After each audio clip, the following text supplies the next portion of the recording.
प्रभूने काय केलं होतं? दारिद्र्यात होते. कशात होते? दुष्काळामुळे संपत्ती काय झाली? संपली. मात्र प्रभूने त्यांना ब्लेस केलं. तुम्ही बायबलमध्ये वाचत होतो तिच्या पुस्तकात त्यांना गोशेन प्रांतात ठेवलं. कोणत्या? आणि त्या भूमीवर त्यांना काय सापडलं? कुणी त्यांना ब्लेस केलं?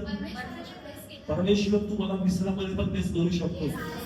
निसर्ग म्हणजे बंधन आहे. निसर्ग म्हणजे तुम्ही देवाची लेकरं आहात तर बंधनामध्ये पण देवा रिझल्ट देऊ शकतो. Praise the Lord. चर्च आशा सोडणं सोपं आहे. तिला शोधणं सोपं, वेळ लागत नाही मूळ जाण्यासाठी. Praise the Lord. मूळ जायला वेळ लागत नाही. 2 मिनिटात काय जाऊ शकतो आमचा?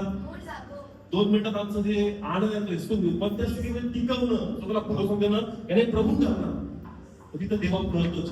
कारण देवाला पण माहिती आहे तुम्ही कोणत्या परिस्थितीमध्ये उभं राहून कुणाचा गौरव करा. आता प्रभू बघतो योना कुठे आहे? समुद्रावर. पण तिथून तू कोणाचा गौरव करतोय?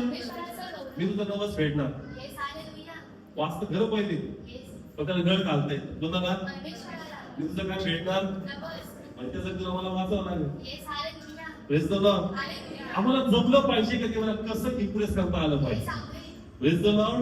म्हणून सोडू नका प्रभूला. प्रभू शिवाय दुसरा माझ्याकडं नाहीये. जर प्रभू माझा दूर माझा खडक आहे तर देवा तूच आहे. तू कार्य करणार आहे.